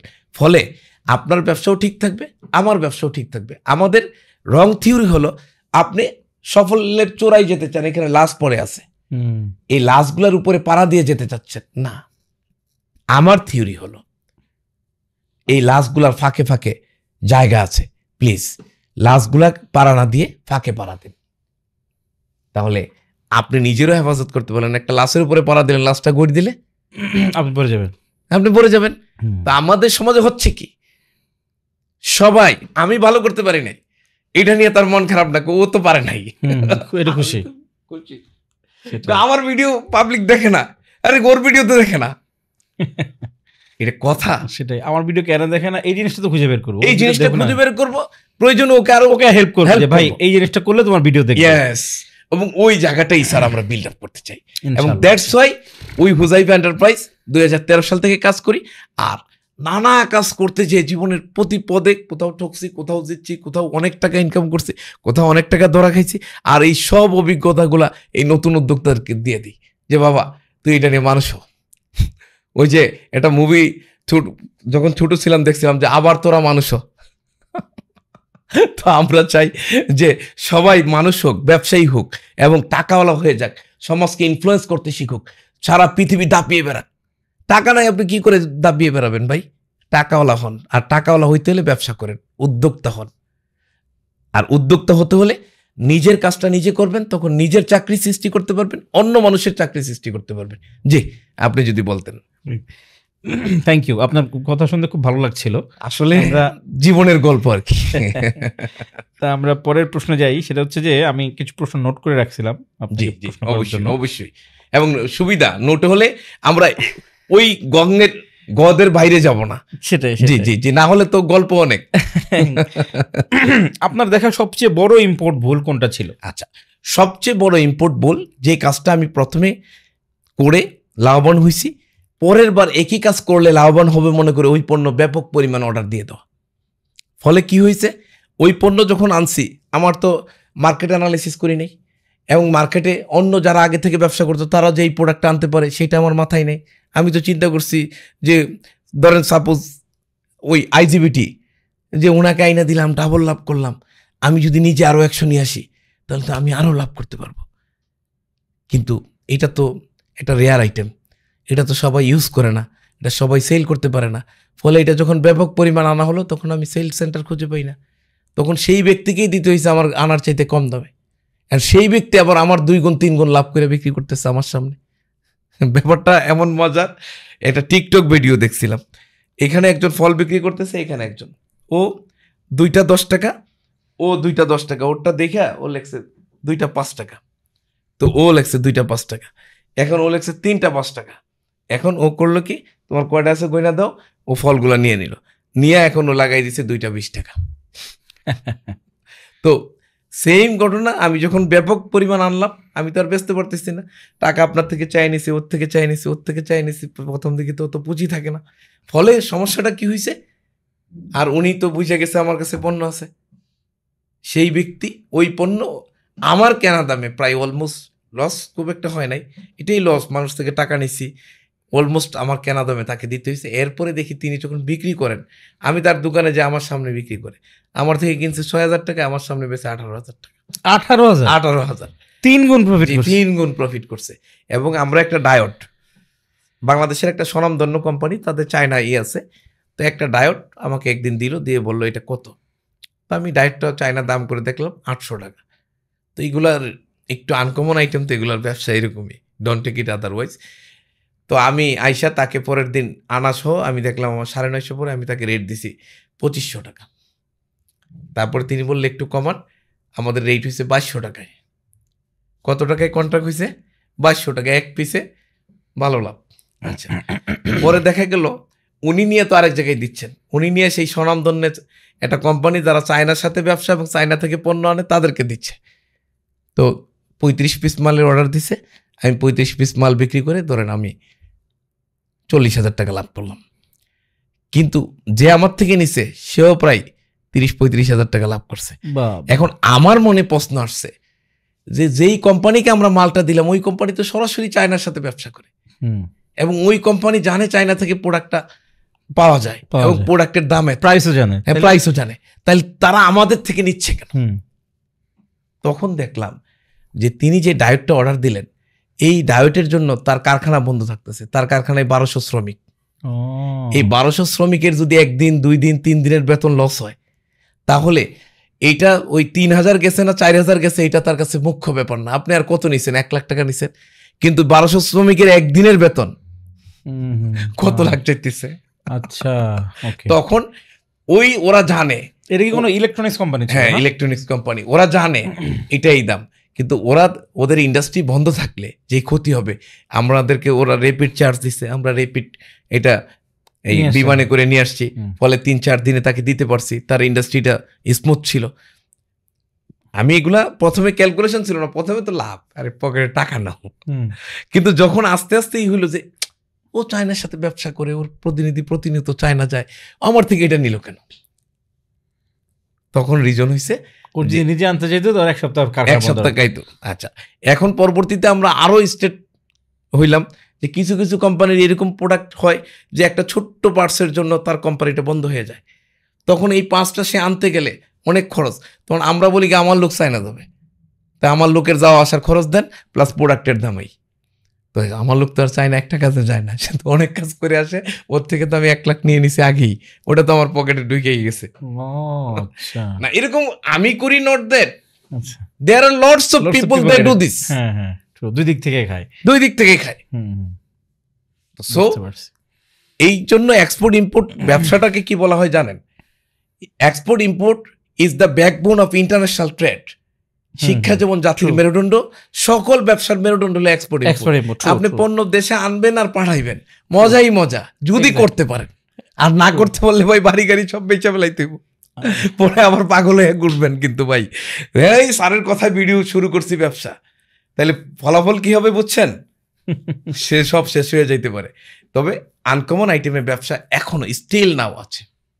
আপনি বুঝেন, এই যে আমাদের হার্টের ভিতরে একটা ট্রান্সমিটার ব্যবহার করে, এটা কত দাম? আপনি যখন এটা লাগাইতে যান 3 লাখ 4 লাখ 5 লাখ কেন যাবে? ইম্পোর্ট করে নিয়ে আসতে হয়। ইম্পোর্ট করে আনলে আর কয় টাকা পারে? মানে মানুষ তো লাভ করে 100 গুণ 200 গুণ, এরা লাখ গুণ লাভ করে। তাও যাদের কাছ থেকে নিতে তারা ধরেন জমি যেটা বিক্রি করে টাকা দিচ্ছে। খুব ভয়ঙ্কর অবস্থা, খুব হৃদয় বিদারক। এবং আপনার এখন তো তাও মানুষ জানতে পারতেছে অনলাইনের কারণে, মিডিয়ার কারণে, সোশ্যাল, বিশেষ করে মেইন স্ট্রিম মিডিয়া যেগুলো অথেন্টিক নিউজ, বড় নিউজ সেগুলো দিচ্ছে, কিন্তু সোশ্যাল মিডিয়াতে তো সব চলে আসতেছে। এখন সোশ্যাল মিডিয়ায় আমরা একটু ডিলেমাতেও থাকি, কোনটা যে ফেক আর কোনটা যে রিয়েল এটা বুঝতেও অনেক সময় কষ্ট হয়। But people are getting more and more and more news, right. এবং যারা একটু সচেতন, একটু বাছাই করতে পারে, দেখেন আইডেন্টিফাই যে this is good, this is bad এবং দিস ইজ রিয়েল। তো এই জায়গাগুলো আস্তে আস্তে মানুষ বুঝতে শিখছে। যেমন আমরা মাঝে মাঝে ভোক্তা অধিকারের অভিযান দেখি যে একটা শার্ট থাইল্যান্ড থেকে মাত্র 1200 টাকায় কিনে আনছে, এখানে দেখা গেছে ওই শার্টটা 80,000 টাকা দাম লিখে রাখছে। অভিযান দেখেন, দোকান শার্টার নাম হয়ে পালাই যাইতেছে। আমরা এটা চাই না, আমরা চাই মানুষ প্রপারলি ব্যবসা করুক এবং সত্যিকারের ব্যবসা করে বড় হোক। ভাই ব্যাপারটা ক্লিয়ার? তাতে মানুষ, তাইলে আমার ভুলটা আমি আপনাকে কিন্তু বলে দিছি, বলেন তো, জাস্ট ওই একবার ব্যবসা করছি, মনে করছি আরে বাবা এনে টাকা টাকা, বা ওই যে দর্শক শুনতেছে আর স্যার এইভাবে লাভ করছে আমিও করুম। যদি আপনি স্টাডি না করেন, বিক্রয়ের জায়গা রেডি না করেন, এনে ধরা খাবেন। তাহলে সবচাইতে গুরুত্বপূর্ণ হলো এই ট্রেডের যে ওয়্যার ইউ ক্যান সেল, আচ্ছা, ওই জায়গাটা ফাইন্ড আউট করা এবং ওই জায়গাটা এনশিওর করা। If you can ensure the place, money automatically comes to you. কিন্তু জায়গাটা নাই, পরে পণ্য বাকিতেও দেওয়া লাগে। 32 লাখ টাকার পণ্য দিয়ে 2 বছরে বাকি টাকা তুলতে হয়। সে বাড়িতে জমি কিনে আর আমি বাজার করে খাই। এরকম হয়েছে, এরকমও হবে। এটা বাস্তবতা, এ কোনো গল্প না। এই জন্য বলছি সব রূপক, যা বলছি সব বাস্তব, শুধু রূপক আকারে বলছি, অনেক কিছু আকারে ইঙ্গিতে বলছি। জি বলুন, তারপরে আপনার প্রশ্ন। Thank you. এটার এইটা কারণটা কেন হয়েছিল যে আপনি মানে ওই ড্রাইভারটা কেন পরে সেল বিক্রি করতে পারেন নাই? আমি বিক্রয়ের জায়গাটা উনি আমার থেকে আগে নিছে বলে পরে নিবে মনে করছি। আচ্ছা, এটা তো আমার প্রথমত মার্কেট স্টাডি করা হয় নাই। সেকেন্ডলি এইটা তো এত ব্যাপক পরিমাণ চলে না। থার্ডলি এটা যে কেউ আমার থেকে কিনছে না। উনি জানে কার কার প্রয়োজন, কিন্তু সেই লোকগুলোর সাথে আমি জানলেও তাদের সাথে মিট করতে পারি না, তাদের কাছে যাইতে পারি না। অনেক ইন্ডাস্ট্রি তো সকল লোকের জন্য অ্যাক্সেস নাই। সো ইটস এ মানে এই যে চিন্তা ভাবনাহীন কারো লাভ দেখে লাভ দিয়ে পড়ে গেলাম, লাভ দেখে লাভ দেওয়া, ও এখানেই পড়ে গেছে। এখন পড়ে গেছে, সাথে ওর বাবার জমানো সঞ্চয়টা শেষ হয়েছে। ও এখন হতাশ, বউরে নানা রকম প্যারা হইতে পারে ওর জীবনে। তো ওই প্যারা বাই নিবেন না প্লিজ, একটু স্টাডি করে, এবং বেশি খাওয়ার দরকার নেই, অল্প অল্প করে খাই। আবার আনি। কত সালের ঘটনা ছিল এটা? এটা 2014 সালের ঘটনা বলছি। 2014 সালের ঘটনা। আচ্ছা, কিন্তু আপনি যে বললেন 2016-তে আপনি কি করছিলেন? ট্রেনিং দিছি 2016-তে, ব্যবসা করতে শুরু করছি 2013 থেকে। ও আচ্ছা, আপনি তো আমাকে জিজ্ঞাসা করছেন ভুল কি, ভুলটা কি? আচ্ছা, তার মানে আপনি আমার 1 বছর পরে এই ভুলটা করছেন। স্বাভাবিক, তখন তো নতুন ছিলেন, নতুন ছিলাম, স্বাভাবিক। এই ভুলটা দরকার ছিল না, এটা আপনি শিখতে পারতেন না। অবশ্যই। শোনেন, আপনারা যে যা করছেন ভাই, প্রত্যেকটা কাজ আপনি সাকসেস আর ফেইলার কি হইলে this is not fact, every work teaches you. প্রত্যেকটা কাজ আপনাকে শিক্ষা দিচ্ছে, প্রত্যেকটা কাজ আপনাকে নতুন করে জীবন শিখাচ্ছে, নতুন করে ব্যবসাও শিখাচ্ছে। জি, তাও আপনি অনেক সৌভাগ্যবান, কারণ আপনার খুব বেশি লস হয় নাই, কিন্তু না প্রফিট করছেন অল্প একটু। আগে 10 টাকা করতেন, এখন 2 টাকা করছেন, এই পার্থক্য, তাই না? প্রফিট খুব একটা হয় নাই তখন, এটা কষ্টকর, কিন্তু লস তো হয় না। লস তো এইটা তো আপনার বিশাল একটা সৌভাগ্য। লস হইতে পারতো, এটা মানুষজন কোটি কোটি টাকা লস। কিন্তু এরকম আনকমন আইটেমে লসের ঘটনা রেয়ার, যদি কেউ বাছাই করতে পারে। আপনি মানে কিছু কিছু ফ্যাক্টর থাকে। আপনি এই মোবাইলের ঘড়ি কিনেন না, এই ব্যাটারি কিনে না, একটা ব্যাটারি আপনি দোকানে গেলে কত দিয়ে লাগাই দেয়? 100 টাকা। 100 টাকা। আপনি কি জানেন এই ব্যাটারিটার চায়নার কেনা প্রাইস 5 টাকাও না, 8 আনা 1 টাকা। 8 আনা 1 টাকা। এই যে ছোট্ট যে ব্যাটারিটা, 8 আনা 1 টাকা, সেটা আস্তে আস্তে 100 টাকা হয়ে যায়। আস্তে আস্তে আপনার কাছে যখন পৌঁছে দিয়েছি 100 টাকা। হ্যাঁ, তো সো এই জায়গাগুলো আপনাকে বুঝতে হবে। এই জায়গাগুলো আমরা এখন এই মনে করে আপনি যদি ব্যাটারি নিয়ে আসেন, এই 2 কন্টেইনার ব্যাটারি আপনি কোথায় বেচবেন? কতদিন লাগে বেচতে? 10 বছর লাগে বেচতে হবে আমার। এবং ঘড়ির ব্যবহার কি এখন এই পরিমাণ আছে? না। ট্রু। এখন স্মার্ট ওয়াচ পরিমাণ আছে না, আমি স্মার্ট ওয়াচ ইউজ করি। আর স্মার্ট ওয়াচের এখন ব্যাটারি চেঞ্জ হয়ে গেছে। এখন কিন্তু আগে এরকম ছোট্ট ব্যাটারি ছিল, এখন কিন্তু এত বড় ব্যাটারি, পয়সার ওই আমাদের যে 5 টাকার কয়েনের সমান ব্যাটারি। সো মানে আপনাকে অনেক ক্যালকুলেটিভ হইতে হবে। লাভ দেখলেই লাভ দেওয়া যাবে না, মানে প্রফিট দেখলেই জাম দেওয়া যাবে না। আমি আমার মতো বলি, আপনি আপনার মতো বলেন। ওকে, চমৎকার। এখন আমরা জানতে চাচ্ছি স্যার আপনার কাছ থেকে, যে চায়না থেকে প্রোডাক্ট কিনতে চাইলে নতুনদের কোথা থেকে শুরু করা উচিত? প্রথম কথা হলো, চায়না থেকে আপনি প্রোডাক্ট নিয়ে ব্যবসা করার জন্য সবার আগে যদি সক্ষমতা থাকে চায়না চলে যাবেন। যেহেতু আপনার সক্ষমতা নাই, আমি ধরে নিচ্ছি আপনি তরুণ উদ্যোক্তা, তাহলে অনেকগুলো B2B প্ল্যাটফর্ম আছে। B2B কি? আপনারা যেহেতু এই পডকাস্ট দেখেন, বিজনেস টু বিজনেস আপনারা সবাই বুঝেন। তাহলে বিজনেস টু বিজনেস প্ল্যাটফর্ম কি আছে? Made in China, global sources, Taobao, 1688.com, okay, China go, Yugo, panda DSC, তারপরে এরকম আরও অসংখ্য সাইট আছে। এবং প্রয়োজন হলে আপনারা হুজাইফ এন্টারপ্রাইজ চ্যানেলে যে এরকম সাইটের একটা লিস্ট দেখে নিতে পারবেন। তো ওই সাইটে যে আপনি একটা অ্যাকাউন্ট খুলতে হবে। অ্যাকাউন্ট খোলার পরে আপনি যেই প্রোডাক্টটা খুঁজেন ওই প্রোডাক্টটা সার্চ দেন, বা যেই প্রোডাক্টগুলো আপনার মনে ধরেছে, আপনাকে টানে, ওই প্রোডাক্টের তথ্য নেন। যে ঢাকায় কত চলে, টপ 1% পডকাস্ট, এটার সেল ঢাকায়, ওকে, এটা 2200 টাকায় সেল হচ্ছে, ও এটা তো আমি চাই নাই, মাত্র 300 টাকায়, 300 টাকা 500 টাকা পাচ্ছে। ওকে, তাইলে আমার আনার খরচ কত, 200 টাকা, তাহলে কত হয়ে গেল, প্রফিট কত, 500 টাকা, 500 টাকা হইলো, ওকে, আমি সেল 2300 টাকায়, আমি যদি ডাবল খরচ বাদ বেশি দিয়ে। 1000, তো এরকম আপনি ক্যালকুলেশন করবেন। এখন আপনি যে সরল চিন্তা করছেন এত কম দামে আনা যাবে, আসলে আনা যাবে কিনা, রাইট। এক। 2, অন্য কোনো ব্যারিয়ার আছে কিনা আপনার সামনে, কাস্টমসের ট্যাক্স বেশি কিনা, বেশি কিনা। 3, আপনি আনলে দোকানদার নিবে কিনা। সবাই তো বিশ্বাসও করে না, সবাই বিশ্বাসও করে না। এই ফ্যাক্টরগুলা ক্যালকুলেশন করার পরে আপনি যখন দেখলেন যে দিস প্রোডাক্ট ইজ ওকে, ওইটা আনবেন।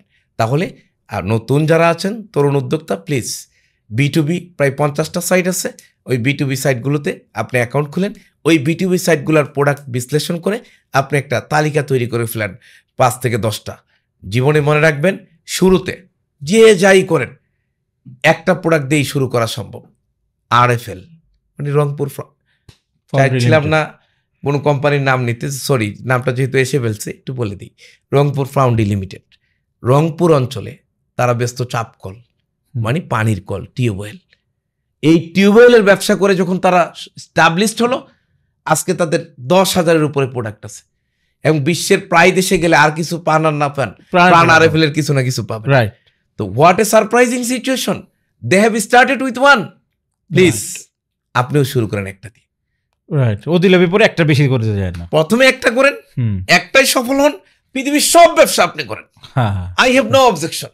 ভাই একটা ব্যবসা আগে একটু সফল হন, যা করবেন সব কিছু সফল হবে। কেন? প্রথম ব্যবসাটা আপনার শ্রম লাগবে, মেধা লাগবে, এবং আপনি তো অত টাকা থাকে না, কষ্ট লাগবে। আপনি একই সময়ে পিওনের কাজ করছেন, লেবারের কাজ করছেন, ক্যাশিয়ারের কাজ করছেন, মালিকের কাজ করছেন, সেলসম্যানের কাজ করছেন, মার্কেটিং ম্যানের কাজ করছেন। এখন আমি ব্যবসা করে সফল হয়ে গেছি, ম্যানেজার আমার আপনি, এই এটা করেন, এই যে আমার মার্কেটিং ম্যান, এই যে স্যার, ও স্যার মার্কেটে যান, এই যে স্যার এটা করেন। আমার লোক বড় বড় কোম্পানির যারা বড় বড় মার্কেটিং ম্যান, ওর বেতন কত, ওইখানে 1.5 লাখ, সুবিধা কি, গাড়ি পায়, মোবাইল বিল পায়, ওখানে আমি দিব 2 লাখ। ওরে গাড়ি, ওখানে যে গাড়ি দিত আমি এখানে তার চেয়ে লাক্সারিয়াস গাড়ি দিব। তো ও কি করবে, ওই কোম্পানি থেকে সুইচ করে আমার কোম্পানিতে আমার লাইফ গড়াই ও নিযুক্ত হয়ে যাবে। সুতরাং শুরুতে ব্যবসা হবে একটা, তারপরে পৃথিবীর সব ব্যবসা আপনি করেন, নো অবজেকশন, এবং ইউ উইল বি গেইনার। তার প্রমাণ হলো বসুন্ধরা, তার প্রমাণ হলো স্কোয়ার, তার প্রমাণ হলো প্রাণ RFL, তার প্রমাণ হলো সিটি গ্রুপ। শুরুতে তারা সরিষা, কিন্তু একটা প্রোডাক্ট। আজকে কি নিয়ে ব্যবসা করে না তারা? সো বস, শুরুতে কয়টা প্রোডাক্ট? একটা। ওকে, তারপরে আসেন আপনার সাথে আগাই।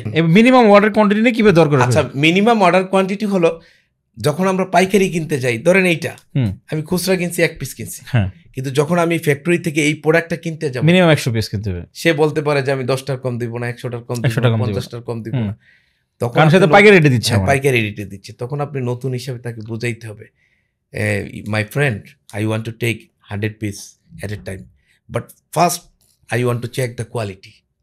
I need to test it. I need to analyze my market, how I can cope with you. Then, so give me 5 pieces as a sample. After testing in my market, I'll come back to you. I'll give you order 1,000 pieces. Please don't worry. Just first time cooperate me. তাকে convince করতে হবে। আরে বাংলাদেশের ছেলেরা একটা মেয়েকে পছন্দ করলে কি করে, তার কনভিন্স করে। তো ব্যবসা যখন করবেন, যে যেই কোম্পানির সাথে ব্যবসা করবেন, ওই কোম্পানির সাথে মনে করবেন যে প্রেম করলে যা যা করতেন সব করেন, করে ওরে কনভিন্স করে আনেন। ও দিব না মানে 1 পিস দিব, আবার আপনার জন্য এয়ারপোর্টে এসে এটা পৌঁছাই দিয়ে দেবো, স্যার এটা নিয়ে যান সাথে করে। আচ্ছা, 5 পিস স্যাম্পল চাচ্ছি, ওটা তো ফ্রি না, ওটা তো টাকা 5 পিস টাকা নেবে। আচ্ছা, আপনার দরকারি 5টা, আই ডোন্ট ওয়ান্ট যে স্যাম্পল, এবং আপনি বলবেন যে I don't want any free sample, I will pay you, because I am a businessman. I am not a beggar. কিন্তু but give me first 5. Yes, first 5. If ব্যবসা হইলে আপনি নিবেন না কেন? আরে ওর ফ্যাক্টরি কিনালাম ব্যবসা হইলে, ব্যবসা যদি হয় নিবেন না কেন? কিন্তু প্রথমে তো আপনি ছোট পুঁজি, চলবে কি চলবে না আপনি জানেন না, ওরে কনভিন্স করেন।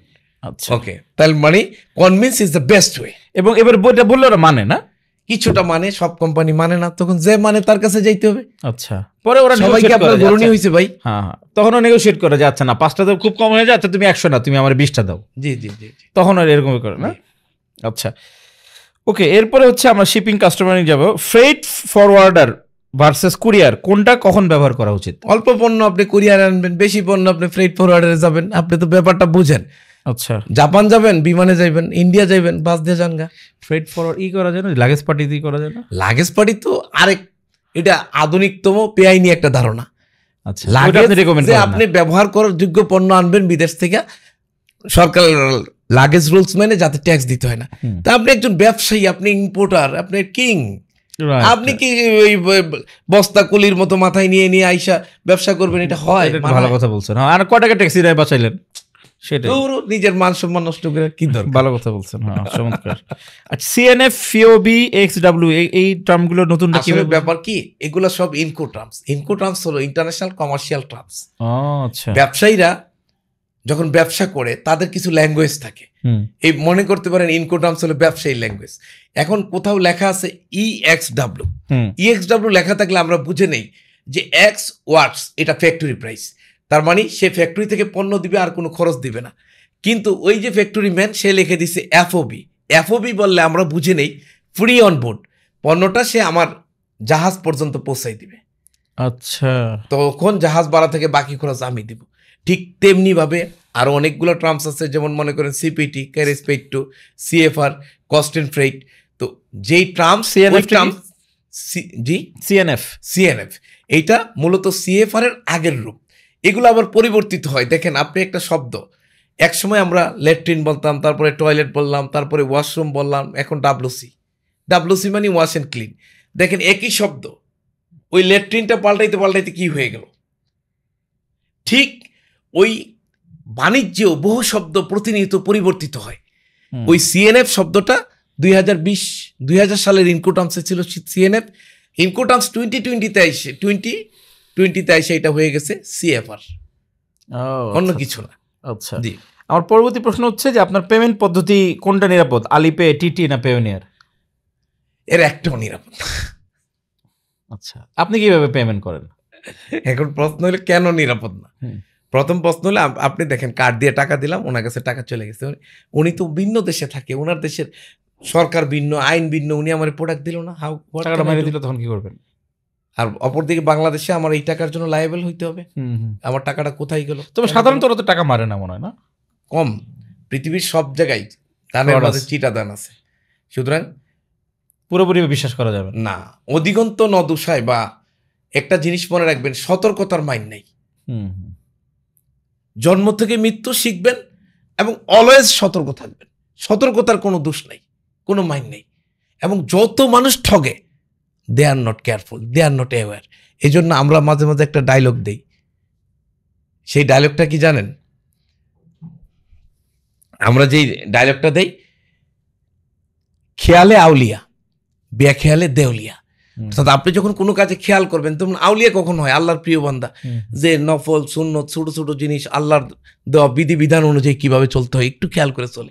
আমি আপনি ঠিকই আল্লাহর কাজ করি, আল্লাহকে বিশ্বাস করি এবং দাঁড়িয়ে রাখছি, নামাজ পড়ি এবং আল্লাহর কথা বলি, কিন্তু ওই যে মাঝে মাঝে খেয়াল করি না, এই জন্য আমি আপনি আউলিয়া হই না, আমি আপনি দেউলিয়া হয়ে যাই। সো ব্যবসায়ও আপনাকে খেয়াল করতে হবে, প্রত্যেকটা ট্রানজ্যাকশন খেয়াল করতে হবে, তার প্রতিষ্ঠানকে খেয়াল করতে হবে, তার বিজনেসে তার এটাকে কি বলা যায়, ইনফ্লুয়েন্সকে খেয়াল করতে হবে। এগুলো খেয়াল করলে আপনি বুঝতে পারবেন। Thank you. এবং আপনি ধরা খাবেন না। জি, আমরা পরের প্রশ্নে যাই। সেটা হচ্ছে যে বাংলাদেশে কাস্টমস ক্লিয়ারেন্সে কি কি চ্যালেঞ্জ আসে? আচ্ছা, প্রথম চ্যালেঞ্জ হইল যে আপনি যা ডিক্লেয়ার করে আনছেন, কাস্টমস অফিসার এটা যদি স্যাটিসফাই না হয়, সে ডিক্লেয়ার চেঞ্জ করে ট্যাক্স বাড়াই দিতে পারে। এখন প্রশ্ন হলো, সে কি আইনের বাইরে যাবে? আইনের মধ্যেই থাকবে। আসলে একই ধরনের আমরা এবং দেখেছি, ধরেন কিভাবে বলি, হ্যাঁ, একটা ইলেকট্রিক মোটর ইন্ডাস্ট্রির জন্য 1% ট্যাক্স, যেটা কৃষিকাজে ব্যবহার হবে, ইন্ডাস্ট্রির জন্য 37% ট্যাক্স। যখন হাউস হোল্ড ইউজ হবে, সেটার ট্যাক্স হবে 63%। মানে খালি বাড়তেছে। তো ইউ ভেরি ইন্টেলিজেন্ট জেন্টেলম্যান, আপনি খুব বুদ্ধিমান মানুষ, ব্যবসা শুরু করলেন। কি হলো, আপনি একটা ট্রাক্টর কিনছেন, ওকে 1000 বেলসা কিনছেন, 2000 মোটর কিনছেন। যে এই মোটরগুলা হাউস হোল্ড ব্যবহার হবে। কিন্তু আপনি ডিক্লেয়ার দিলেন কি কৃষি সরঞ্জাম 1% ট্যাক্স আনলেন। এখন এই যে ভদ্রলোক সে টাকাওয়ালা, কিন্তু তার তো আপনার মতো ব্রেইন নাই, সে ওইটাকে হাউস হোল্ড ডিক্লেয়ার দেনছে, ওর ট্যাক্স 63,000 লাখ আর আপনার ট্যাক্স হলো 1 লাখ। আপনি এখানেই 62 লাখ টাকা ব্যবসা করছেন, 1 কোটি টাকা। ও আচ্ছা, মানে এটা কি কাস্টমার বুঝতে পারবে না যে এইটা হাউস হোল্ড? তো সে দেখতেছে ট্রাক্টর আছে, বেলচা আছে, তো এটা তো কৃষিকাজের সব। আপনিও তো দেখবেন যে হ্যাঁ ঠিকই তো আছে, ট্রাক্টর কিনছে, বেলচা কিনছে, সবই আছে, তো তার মধ্যে মোটর আর কি অন্য জায়গায় যাবে নাকি? মানে হচ্ছে আপনার ওই মানে এই জিনিসগুলার একটু ট্যাক্সফুলি কি করতে হয় না? অনেকে আছে এগুলা নিয়ে ডিক্লেয়ার, কে কোনটা ডিক্লেয়ার করতেছে তার উপর ডিপেন্ড করছে, কিভাবে আনছে, এটা খুব ফ্যাক্টর। আচ্ছা, বুঝতে পারছি। না এটা আসলে ভাই না করে, এটা ট্রেনিং না করে বোঝা যাবে না এইসব জিনিসগুলা। ট্রেনিং করলে অসুবিধা নেই, কেউ অনেক ট্রেনিং ইনস্টিটিউট আছে, আমরা হুজাইফা এন্টারপ্রাইজও ট্রেনিং দিয়ে থাকি, এইগুলো কোনো ইস্যু না। ইস্যু হলো আপনি শিখতে চান কিনা। ইন্টারনেটে সব তথ্য বেশি বেরাচ্ছে, সেটাই। এখন স্যার আমাদের শিখেন। আমার পরের প্রশ্ন হচ্ছে, বাংলাদেশের অনলাইন ব্যবসার জন্য কোন ধরনের পণ্য সবচেয়ে সহজে ইম্পোর্ট করা যায় জানা? আচ্ছা, অনলাইন না, যে কোনো ব্যবসা যখন নতুন শুরু করবেন, আপনার পণ্যটা এমন হইতে হবে যেটা পচে না, গলে না, সহজে নষ্ট হয় না। কারণ আপনার ডায়েটের মতো আপনি নতুন উদ্যোক্তা, আপনি চা বানাইছেন, চা বেচতে না পারলে চাটা নষ্ট হয়ে যাবে, এক্সপায়ারি ডেট। হ্যাঁ, আপনার খাবার বানাইছেন, খাবার বেচতে না পারলে খাবারটা নষ্ট হয়ে যাবে। এটা কমন সেন্স অ্যাকচুয়ালি, এর জন্য খুব এটা প্রথম শিক্ষিত হইতে হবে। না, প্রথম দিকে আপনি এরকম শুরু করবেন। আবার আপনি খাবারের ব্যবসা করে করেই বড় হইছেন, তাহলে আপনার আপনি জানেন কখন খাবার বানাইলে লাইন ধরে আপনার থেকে খাবে। হ্যাঁ, আমার খাবার পচবে না। সেই ক্ষেত্রে যারা নতুন ভিন্ন ট্রেড থেকে এসে করবেন, যে পচে না, গলে না, রাখলে দাম বাড়ে ছাড়া কমে না, এই আইটেমগুলো চুজ করেন। সুন্দর। এরকম কয়েকটা জিনিস, যেমন ইলেকট্রনিক জিনিস, লোহা তৈরি জিনিস, তারপরে আপনার ধরেন প্লাস্টিকের তৈরি জিনিস, নতুন আসা, এরকম অনেক ঘর সাজানো জিনিসপত্র। ওকে, চমৎকার।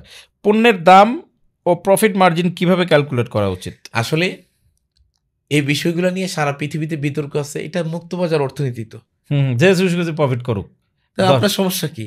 10% থেকে 10,000% বলতেছে এটা মুক্তবাজার অর্থনীতি। আমি 10 টাকায় কিনে ওনার কাছে 100 টাকায় বেচতে পারতেছি, বা 1000 টাকায় বেচেন, সমস্যা। কিন্তু সারা পৃথিবীর একটা স্ট্যান্ডার্ড প্র্যাকটিস হলো 25% প্রফিট। আচ্ছা, কেন? এইটা কোনো আইন নাই বাধা ধরা, এটা সবাই ধরে নেয়, এটা একটা স্ট্যান্ডার্ড প্র্যাকটিস। আরেকটা জিনিস হলো, দেখবেন ভোক্তা অধিকার অনেক জায়গায় যে জরিমানা করে। তাহলে প্রশ্ন হইলো, যদি আমি যে কোনো দামে বেচতে পারি, তাহলে আমার জরিমানা করে কেন? নিত্য প্রয়োজনীয় পণ্য গভর্নমেন্ট চাইলে তার দাম বেঁধে দিতে পারে, 1 নাম্বার 2, আপনি ডিক্লেয়ার করছেন এটা 25% লাভে আনবেন, আপনি তো আমদানিকারককে প্রতি মাসে ব্যাট ডিক্লেয়ার করতে হয়, কিন্তু মার্কেটে যে আমরা পাচ্ছি আপনি এটা 50% লাভে বিক্রি করছেন, তাইলে তো আপনি আমাকে ফাঁকি দিয়েছেন, সো আপনি শাস্তিযোগ্য অপরাধ করেছেন। সেই জন্য আর এই ক্ষেত্রে অনেকে ইসলামের দোহাই দিয়ে বলে যে ইসলামে বেশি লাভ করা যাবে না। তো আমি আপনাদেরকে একটা মজার ইসলামিক গল্প, জাস্ট আমি আমার মতো করে বলি, সব গল্পই আমার মতো। আবু দরদা রাদিয়াল্লাহু তাআলা আনহু হযরত মুহাম্মদ সাল্লাল্লাহু আলাইহি ওয়াসাল্লামের সাথে একদিন ছিলেন, তো উনি 2 দিরহাম দিয়ে বললেন একটা দুম্বা নিয়ে এসো, কোথাও বলছে বকরি, কোথাও। তো উনি বাজারের এক মাথায় গিয়ে 1 দিরহাম দিয়ে একটা বকরি কিনলেন, কিনে অপর প্রান্তে এসে এটা 2 দিরহামে বিক্রি করলেন। আবার তিনি বাজারের এই মাথায় এসে 1 দিরহাম দিয়ে আরেকটা বকরি কিনলেন, কিনে মহানবীর কাছে 2 দিরহাম আর ওইটা এনে ফেরত দিলেন। তো মহানবী জিজ্ঞেস করতেছে, আবু দরদা ব্যাপারটা কি? তো বললো, ইয়া রাসূলুল্লাহ, দিস ইজ ওকে। তো নবীজি শুনে বললেন যে আবু দরদার ব্যবসা মোবারকবাদ হোক। সুতরাং আপনি ব্যাপারটা খেয়াল করেন, নবীজি তো নিষেধ করে নাই। এই হাদিস দ্বারা স্পষ্ট প্রমাণ হয়, আপনি যদি লাভ করতে পারেন যে কোনো দামে বেচেন, কিন্তু আপনি কি বেচতে পারবেন? উনি বেচে 10% লাভে, উনি বেচে 12% লাভে, আপনি বেচেন 9% লাভে, আমি 100% লাভ করবো? Is it possible? এটা মগের মূল্য। আপনি বড় জোর 15-16% করবেন, কাছাকাছি থাকবে। তাও যদি মান ভালো হয়, মান ভালো না হলে আমি 10%ও করতে পারবো। তো সো আইনে 25%। আর নিত্য প্রয়োজনীয় পণ্য, ইসলাম এটাও বলছে আপনি জুলুম করবেন না।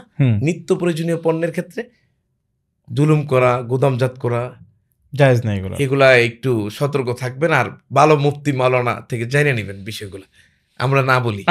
হ্যাঁ, এটা ঠিক বলছেন। তারপরে বলবেন, ঠিক বলছেন। Pre order versus ready stock, কোনটা ইম্পোর্টের ক্ষেত্রে মজার ব্যাপার কি? প্রি অর্ডার মানে আগে অর্ডার দিলাম, তারপরে মাল তৈরি করে আমারে দিবে। তা আমার বসে থাকতে হচ্ছে। রেডি স্টকে ভালো, টাকা দিয়ে কিনবো, সাথে সাথে চলে আসবে। আমার টাকা এক হাতে পণ্য আর এক হাতে মজাই আলাদা। বুঝতেই তো পারছেন কোনটা ভালো। আচ্ছা, ড্রপ শিপিং ভার্সেস ইম্পোর্ট বাংলাদেশের প্রেক্ষাপটে কোনটা বেশি টেকসই? আচ্ছা, বাংলাদেশে তো ড্রপ শিপিং এর প্র্যাকটিসই দেখিনি আমি। আপনি তো ই কমার্স লাইনের ব্যক্তি, কোথায় ড্রপ শিপিং এর Dropshipping, প্র্যাকটিস হ্যাঁ। আছে দেখান তো বলেন। সেটাই, কিন্তু ড্রপ শিপিং এর সুযোগ ছিল কিনা বাংলাদেশের? সুযোগ অবশ্যই, প্রত্যেকটা বিষয়কে যদি ক্রিয়েটিভলি একজন লিডারশিপ থাকে, একজন লোক সেটাকে তুলে ধরতে পারে, সেটা সবসময় সুযোগ। তবে যেহেতু এখন ড্রপশিপিং সেই অর্থে বাংলাদেশে ভালো প্রচলিত না, আপনি ইম্পোর্ট করেন। জি, চায়না থেকে পণ্যের প্রতারণা যেমন ফেক আইটেম, লো কোয়ালিটি, এগুলো থেকে বাঁচতে কি করণীয়? প্রথমত সতর্কতা, একটু আগে যেটা বললাম। দ্বিতীয়ত পিএসআই হলো প্রি শিপমেন্ট ইন্সপেকশন। শিপমেন্টের পূর্বে আপনার পণ্য থার্ড পার্টি, যেমন বুরু বেরিটে আছে, জিএস, এরকম বড় বড় ইন্টারন্যাশনাল অর্গানাইজেশন আছে, তারা চেক করে একটা সার্টিফিকেট দিবে। আচ্ছা। এভাবে কমতে পারে। তৃতীয়ত আপনি নিজে চলে যায় কমাতে পারে। চতুর্থত আপনি ভালো প্রতিষ্ঠান থেকে পণ্য কিনলে তারা কখনো আপনাকে খারাপ পণ্য, জাস্ট গুডউইল ভালো, জাস্ট গুডউইল ভালো, বা যাদের পণ্যের ব্র্যান্ড ভ্যালু ভালো, সেই আচ্ছা। বিষয়গুলো খেয়াল করা। আচ্ছা, কোন ভুলগুলো নতুনরা প্রায় করে এবং কিভাবে এগুলো এড়িয়ে চলা উচিত? এক একজন এক এক ধরনের ভুল করে।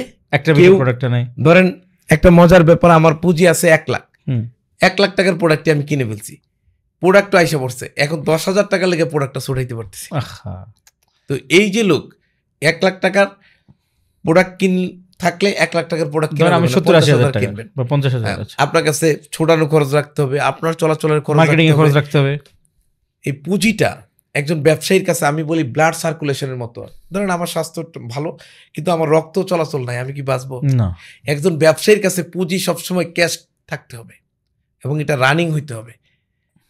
মানুষের রক্ত যেরকম সার্কুলেট না হলে মানুষ বাঁচে না, ব্যবসায়ীর পুঁজি সার্কুলেট না হলে ওই ব্যবসায়ী মরে যায় এবং ওই ব্যবসায়ী বাঁচে না। তো বেসিক্যালি যেই ব্যবসা করেন সবচেয়ে বড় ভুল হলো অনেকেই পুঁজিটাকে স্টাক করে ফেলে, সার্কুলেশন বন্ধ করে দেয়। প্লিজ আপনার পুঁজি যেন কখনো স্টাক না হয়ে যায়, এটা আপনি নিশ্চিত করুন। জি, চমৎকার কথা বলছেন।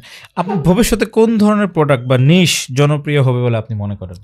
স্বাভাবিকভাবে এটা যুগ, ডিজিটাল সব প্রোডাক্টই আগামীতে জনপ্রিয় হবে। তাছাড়া তরুণ প্রজন্ম ব্যবসায় যেহেতু উৎসাহিত হচ্ছে, তরুণ প্রজন্ম যা পছন্দ করবে সেটাই আগামী দিনের সবচেয়ে জনপ্রিয় পণ্য হবে। এআই বা অটোমেশনকে কিভাবে ইম্পোর্ট প্রক্রিয়াকে বদলাচ্ছে? আচ্ছা, এআই তো সব কিছুকে বদলে দিচ্ছে। আজকে আমি কথা বলতেছি, আমার মতো একটা এআই দিয়ে এখানে লোক তৈরি করে আপনি কথা বলতে পারবেন।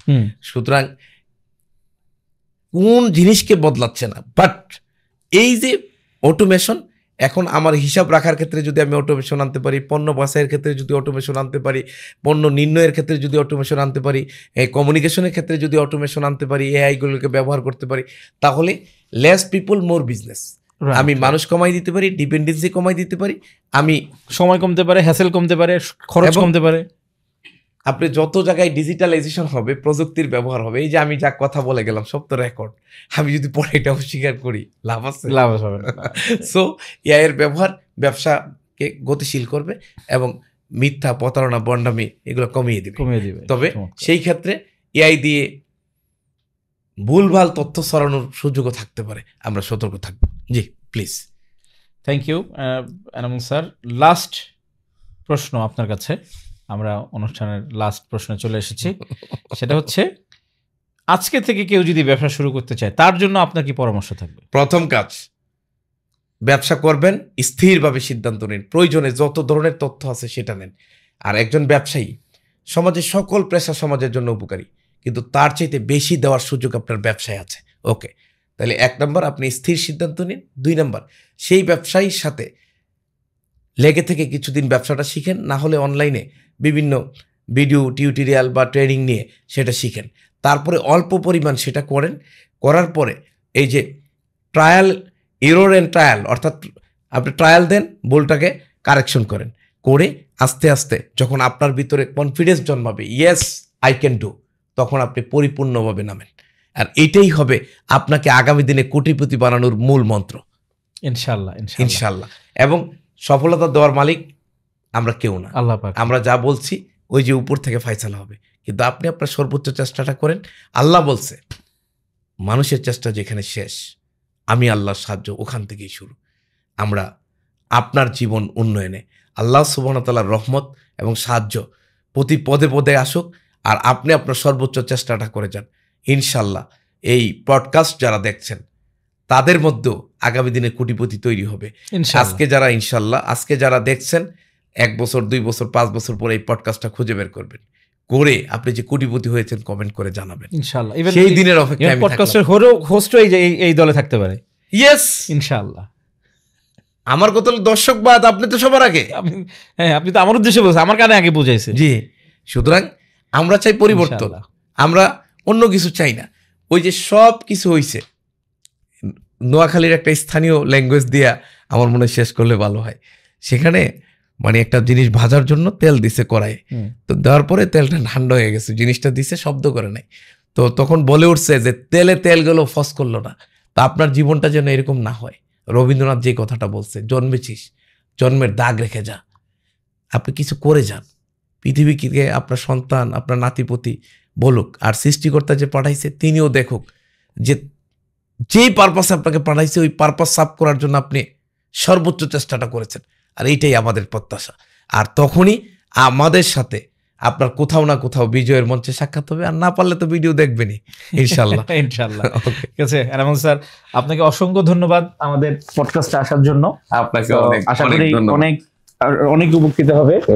কষ্ট করে আপনি আসছেন এবং আপনার খুব চমৎকার পরামর্শ দিয়েছেন, এবং আমি কামনা করব এবং আল্লাহর কাছে দোয়া করি যে আমাদের অডিয়েন্সরা এটা থেকে মানে সর্বোচ্চটা মানে সুফলটা ভোগ করুক ইনশাআল্লাহ।